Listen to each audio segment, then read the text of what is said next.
Okay, good morning everybody. तो फिर आज न्यूमेरिकल इंटीग्रेशन का जनरल फॉर्मूला निकालने के बाद हमने सिम्पसन्स रूल दोनों 1/3 simple Simpson rule, 3/8 Simpson rule और आज फिर हम आगे बढ़ते हुए वेडल्स रूल की बात करेंगे। तो जो वेडल फॉर्मूला है, वेडल फॉर्मूले के लिए हम जो है हमारा जो जनरल फॉर्मूला है उसके अंदर n = 6 रखते हैं। तो वेडल फॉर्मूले के लिए कुछ भी नहीं करना है सिवाय इसके कि n = जो 6 है वो हमको जनरल क्वाड्रेचर फॉर्मूले के अंदर रखना है। इसके पहले का हम अगर रिवाइज करना चाहें तो हमें पता है कि n = 1 रखने पर हमारे को ट्रेपेजॉइडल रूल मिलता है, n = 2 रखने पर सिम्पसन्स 1/3 रूल मिलता है, n = 3 रखने पर सिम्पसन्स 3/8 रूल मिलता है और n = 6 रखने पर आज हम ये देखेंगे कि वेडल रूल मिलता है और वो क्या होता है। तो ये जो है यहाँ पर मैंने बता रखा है कि वेडल रूल जो है वो इस तरीके से दिखाया जाता है, ये उसका फॉर्मूला है। लेकिन वो बनाया किस तरीके जाता है, उसको प्राप्त किस तरीके से किया जाता है, उसको हम अब देखते हैं। तो मैं कहता हूं कि मेरे पास जो एक्चुअल में जो फॉर्मूला है वो फॉर्मूला जो जनरल फॉर्मूला है, सबसे पहले उसको लिखें यहाँ पर। तो जनरल फॉर्मूला हमारे पास है I = H in the bracket ny0 plus n square upon 2 del y0 plus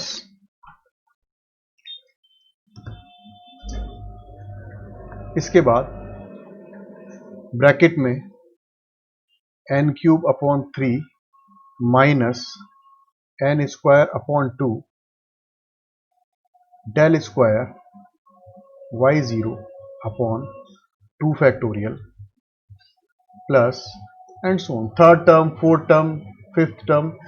अब एक्चुअल में बस बात ध्यान रखने की क्या है, बात ध्यान रखने की ये है कि हम n = 6 रख रहे हैं और जो हायर ऑर्डर टर्म है यानी कि del to the power 7y0 and higher order, ये जो है इनको हम खत्म कर दे रहे हैं।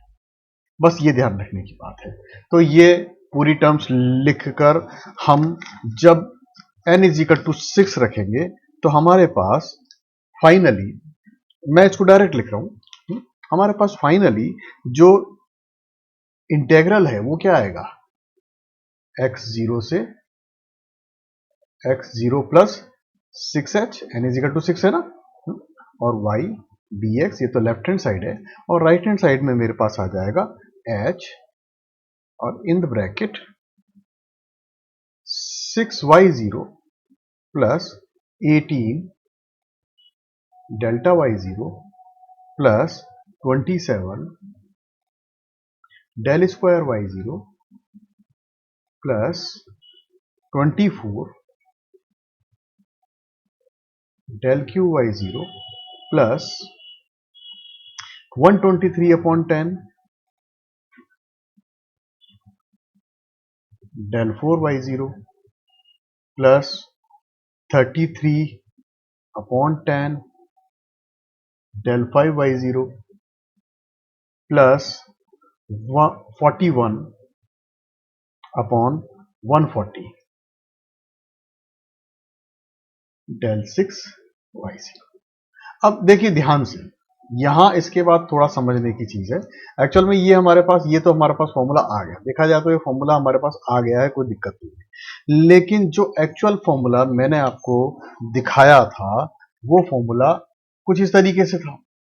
तो अब तो इस फॉर्मूले को प्राप्त करना है हमें, एक्चुअल में हमको ये 123/10, 33/10 एंड 41/140 इस तरह की चीजें इस फॉर्मूले के अंदर है ही नहीं। तो कैसे होगा? तो भाई सीधी सी बात ये है कि जो असली जो प्रॉब्लमेटिक चीज है ना हमारे यहाँ पर, वो प्रॉब्लमेटिक चीज जो है वो ये है, ठीक है।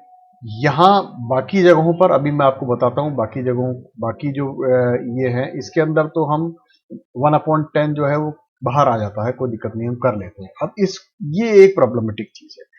मैं अगर यहाँ ध्यान दीजिए कि 41 अपॉन 140 मेरे पास है, यदि मैं 3/10 से इसको कंपेयर करना की कोशिश करूं, है ना, तो देखिए अगर ये 40/140 होता,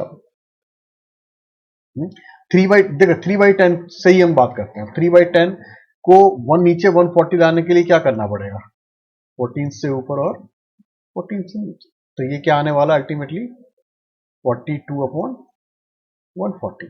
तो देखिए ये अप्रोक्सीमेशन आ गया, सिर्फ कितने का डिफरेंस आ रहा है, 1/140 का, ठीक है, which is very less quantity. तो इसका मतलब मैं इसको अप्रोक्सीमेटली 3/10 लिख सकता हूं, है ना। मैं क्या करूंगा, मैं इस चीज की जगह पर मैं लिख दूंगा 3/10, ठीक है। ये 3/10 लिखने पर अब बाकी जो भी चीजें हैं, मैं 3/10 है तो 1/10 में बाहर निकाल लूं, या 3/10 ही बाहर निकाल लूं, इसमें से भी 3 कॉमन आ रहा है, ये इसमें से ये जो चीज है इसमें से 3 कॉमन है, इसमें से भी 3 कॉमन है, इसमें से 3 कॉमन है।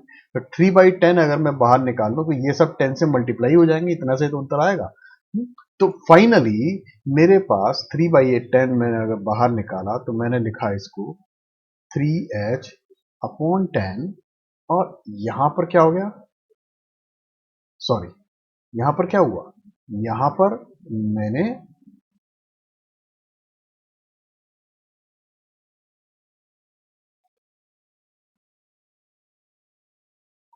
63 तो कॉमन आ गया है, तो 20y0 प्लस यहां पर 6 बचेगा, तो 6 multiplied by 10 is 60 del y0, plus यहां पर 9 यानी कि 90 डेल स्क्वायर y0, प्लस यहां पर 12 यानी कि 120 डेल 4y0, इसी तरीके से प्लस 123 सॉरी नॉट 123, यहां पर क्या आने वाला है मेरे पास, यहां पर 3 की बात कर रहा हूं मैं, यानी कि 3 तो कॉमन निकाल लिया, तो 41 del 4y0 plus 11 del 5y0 plus यहां पर 3/10 बाहर आएगा, तो ये डेल 6y0, ये चीज आने वाली है, ठीक है। अब ये जितनी भी चीजें हैं, del 4y0, del square y0, del del cube y0, ये तो गलत लिख दिया मैंने शायद, डेल क्यूब, इसी तरीके से del 4y0, del 5y0, del 6y0, इनको हम जो y के मान हैं उनसे हम इसको प्रतिस्थापित कर देते हैं। मतलब कहने का क्या है, मतलब कहने का ये है कि मैं डेल y0 जो है उसकी जगह लिखने वाला हूं y1 माइनस y0, ठीक है। इसी तरीके से जो डेल स्क्वायर y0 है उसकी जगह मैं लिखने वाला हूं del y1 minus del y0, इसका मतलब मैं क्या लिखने वाला हूं y2 minus 2y1 plus y0, ये थी। इस तरीके से मैं सब वैल्यूज को प्रतिस्थापित कर दूंगा, तो मेरे पास फाइनली जो रिजल्ट है वो वेडल्स फॉर्मूले के रूप में आ जाएगा, ठीक है। अब बस जानने की बात क्या है, जानने की बात सिर्फ इतनी सी है कि वेडल्स फॉर्मूले में चूंकि मैंने n इज इक्वल टू 6 मैंने प्रतिस्थापित किया है, इसका मतलब माय फंक्शन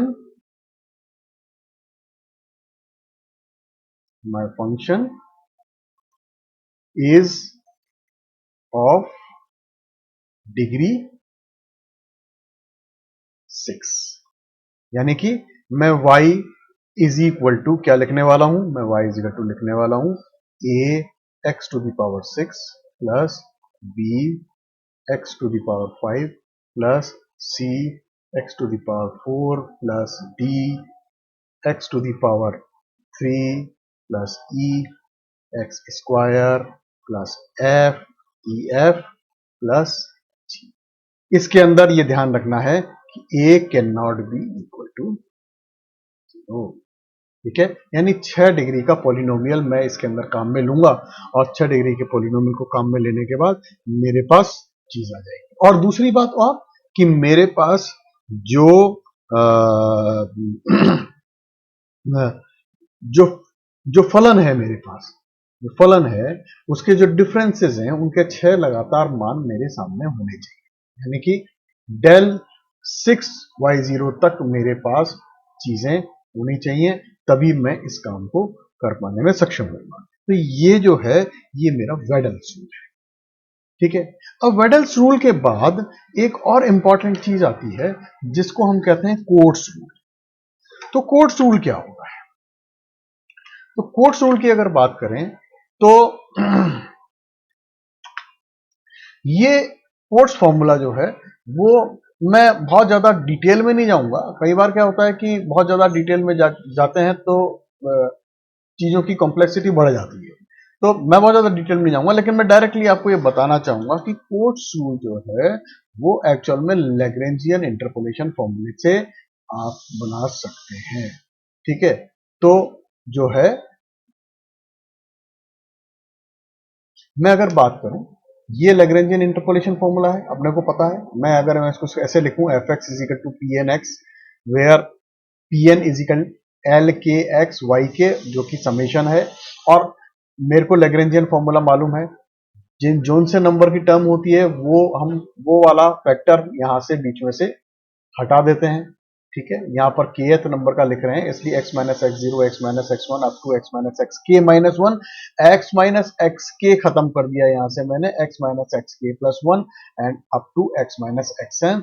और एक्स के की वैल्यू नीचे भी इस तरीके से लिखेंगे ताकि ये वैनिश नहीं हो, ठीक है ना। और this multiplied by the value of the function at X is equal to K, यही लैग्रेंजियन फॉर्मूला होता है हमारा, ठीक है। तो इस लैग्रेंजियन फॉर्मूले को हम उपयोग में लेते हैं और I is equal to F X D X from A to B, यदि मुझे इसकी वैल्यू निकालनी है, जहां पर मुझे b की वैल्यू दी हुई है, जहां पर मुझे b की वैल्यू साफ साफ ये दी हुई है कि b की वैल्यू nth वैल्यू है। यानी कि मुझे अगर दिया हुआ है कि b is equal to X zero plus N H, ठीक है। और a is equal to first value X zero, ठीक।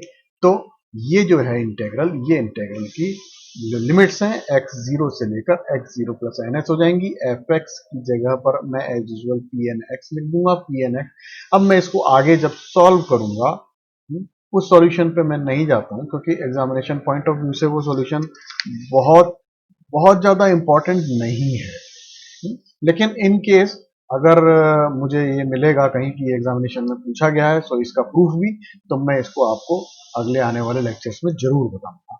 तो फिलहाल ये फाइनली मेरे पास जो कोट फॉर्मूला है वो आ जाएगा b माइनस ए वाई के और सी के एन। ये जो चीज है, ये सी के एन, ये क्या चीज है? ये जो सी एन के है, सी एन के, ये सी एन के जो है it is actually 1 upon N integral 0 to N L K D. ये है, ये ध्यान रखना है, ठीक है। और इसको काम में लेके हम, ये फॉर्मूला हमारे पास आएगा और ये जो चीज है ये एक्चुअल में कोट संख्या कहलाती है। ये क्या कहलाती है? कोट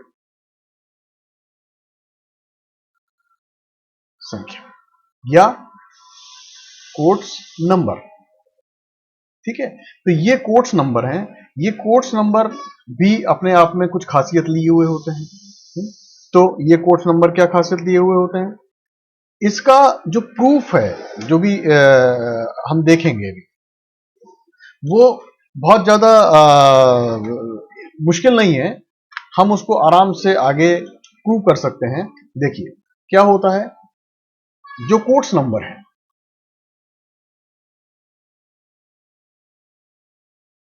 उनकी कुछ प्रॉपर्टीज है। तो इसमें एक प्रॉपर्टी जो है वो प्रॉपर्टी ये है कि C N K is equal to C N N minus K. ठीक है, ये देख के आपको कुछ याद आ रहा है?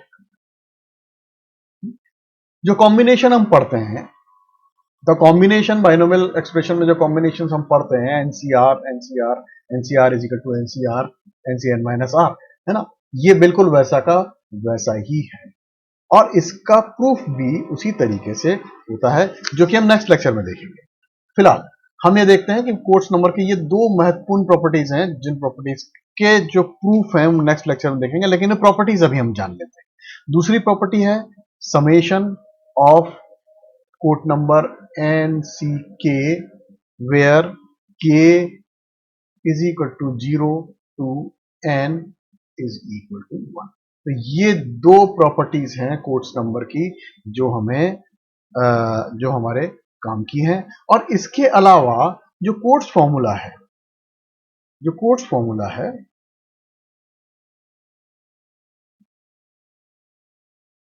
जो कोट्स फॉर्मूला है उससे मैं चाहूं तो जो ट्रेपेजॉइडल रूल है,